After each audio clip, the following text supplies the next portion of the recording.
What's up, guys? Welcome back to Flipping the Script Fishing. Well, it's another beautiful fall day on the Tennessee River. Got another opportunity to get out on the water with my buddy Andrew and Paul, except this time on NICKAJACK Lake. However, instead of strictly targeting grass in the backs of coves like we did on Chickamauga, we decided to target schools of shad and see if we couldn't make something happen. Perhaps trigger some of these hungry bass that are following these schools around, and get a chance to test some of Copper Red Bait's new lures.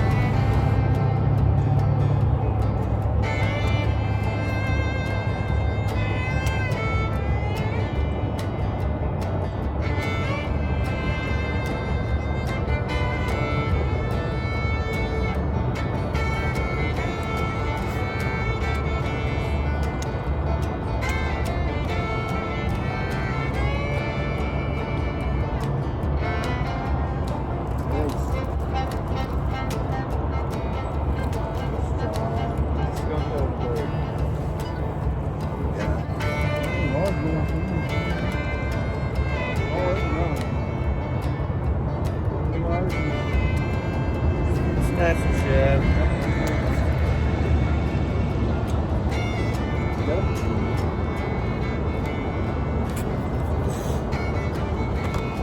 I got my skunk out of the boat with this little guy.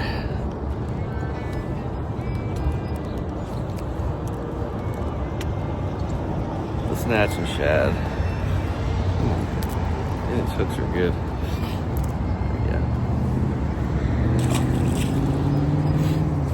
However, when we came across a good-looking grass mat, I couldn't help but to throw a frog.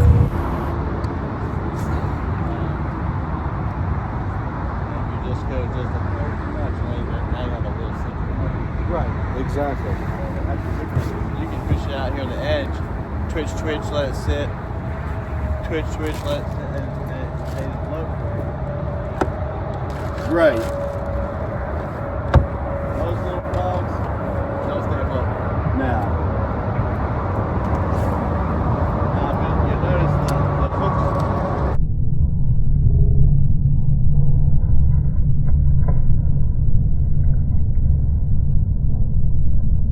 Dang! Yeah, brother.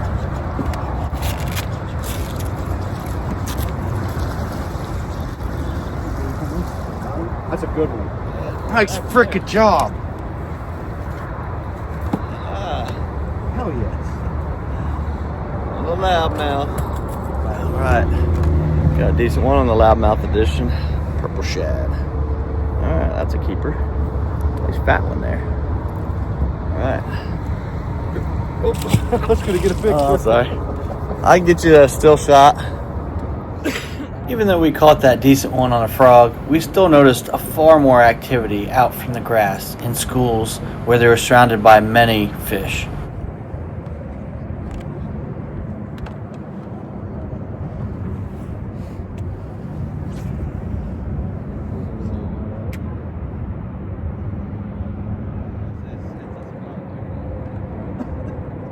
Since we weren't sure on the species of fish that we saw in the graph, I decided to pull out Copper Red Bait's new blade bait called the shank. Now, the shank is a great multi-species lure. By gently fluttering it off the bottom while I worked it towards the boat, oftentimes you can get bites as it just comes up or drops just in front of the fish.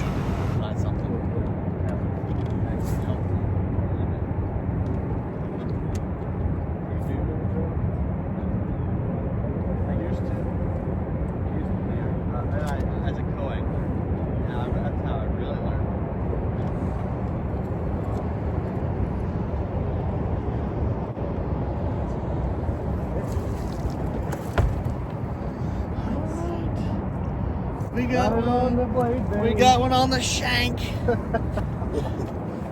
I shanked one up. Alright. Here's the prototype blade bait. Check it out. Right there. Oh, don't do that. It's got good hooks. I don't want to get one. There it is. There's the shank. He ate that thing. Goodness. There's no doubt about that. They've been a bit finicky this morning, but we got one. All right. on the shank. This is the copper one. I'm probably gonna make a steel one. That's probably the only one I'm gonna do. But I lost one, so I'm using this one. All right, good deal. Since we were able to pull up a target species, the largemouth bass, we gave it a little bit more time to see what else we could hang into.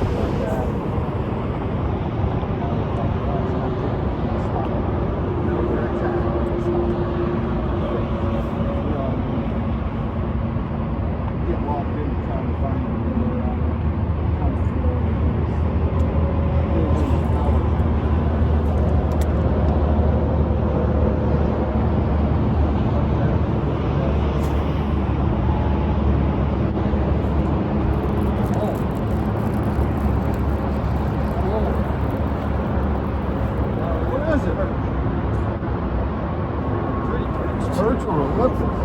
That's a perch. Don't throw it. We're gonna get a picture. Go ahead and do your thing. That's a little drip. That's a keeping perch. Knows how to use those gills, that's for sure. Oh yeah. Check that out. I got this thing all cockeyed here. Check it out. Got a perch on the old snatching shad.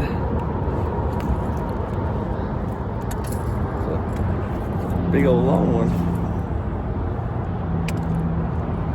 Check that out. That's pretty. They are pretty fish. No doubt about that. It's a long one. Alright, so just turn around.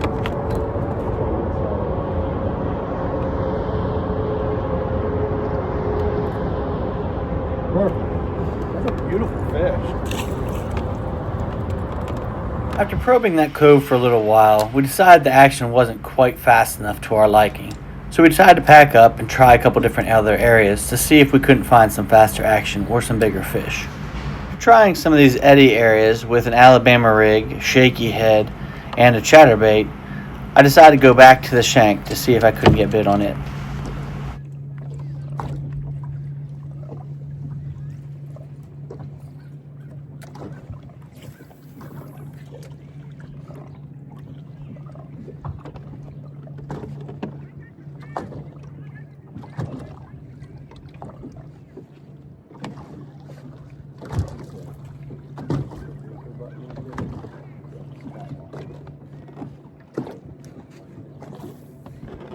Shaky head just said.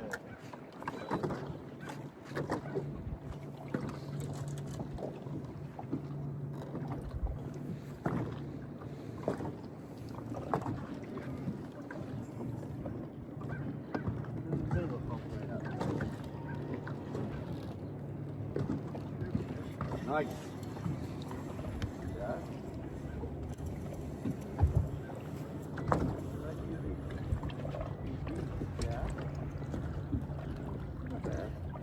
Fish.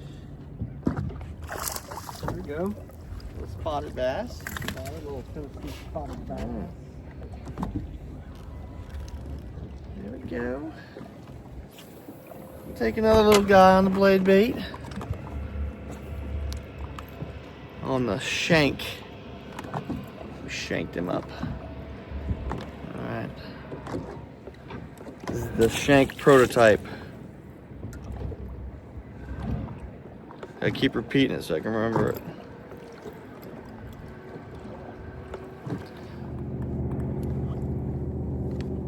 After fishing a couple spots and eddies in the main river channel that turned out to be a bust, we decided to go back into a cove and found that it was just chock full of bait fish and fish following them trying to feed up. The only problem was there's absolutely millions of bait fish and shad in the area, so it was going to be difficult to compete with them.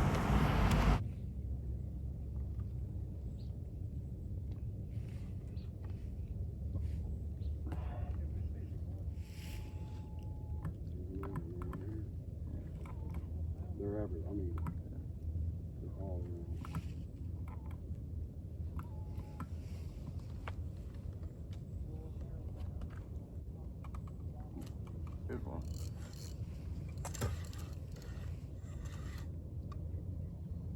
Good one? That's a better fish. I think it's catfish. Maybe shoot.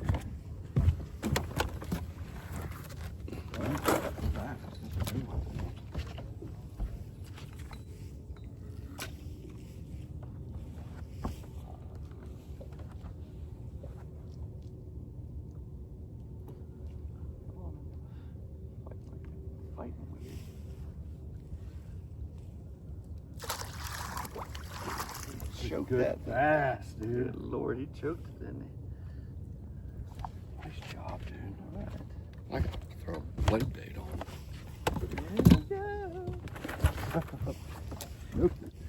The shank. He choked it, man.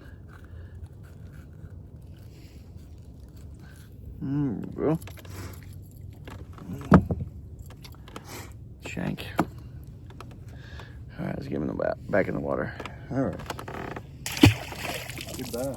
Yeah, nice one. I bled all your boat. It happens from time to time.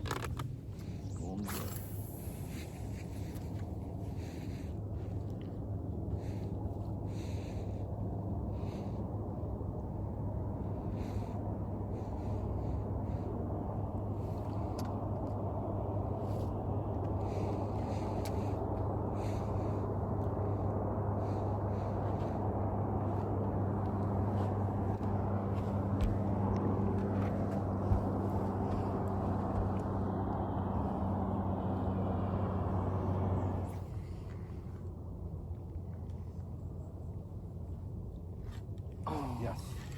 Yeah, it's Yes. down there. Little. Oh my goodness, it's a monster. He's a striper. Dude, be careful with that. I should have dipped. Hold on, I gotta support his body. Gosh. Woo. Holy cow. I have crankbaits bigger than this. Check out that monster striper. I really do have crankbaits bigger than this. I have glide baits that would eat this. I'd love to take this home and put it in my aquarium.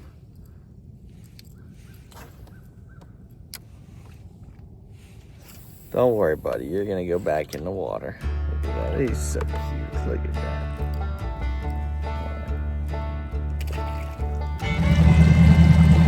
Even though we gave it a heck of a shot, we just couldn't compete with all the bait fish that was around. Don't get me wrong, you always want to look for bait fish when you're fishing, but there's a fine line where it can become too much, and the bass and other predatory fish can just fill up on the bait fish that are plentiful. Even though we were calling it quits and packing it up for the day, there's still that inner fisherman of us that's still trying to get that one more bite, hoping that big fish might still be there. Paul and I still couldn't help to make a few more casts even as we were docking the boat. All in all, I'll take it as a win to catch a few fish on a brand new prototype that I designed. So stay tuned as I finalize a few of the details with this lure that should be hitting stores in January of 2026, if all goes well. Again, I want to thank Andrew for inviting me out on his boat to do a little spur of the moment fishing. Until next time, tight lines.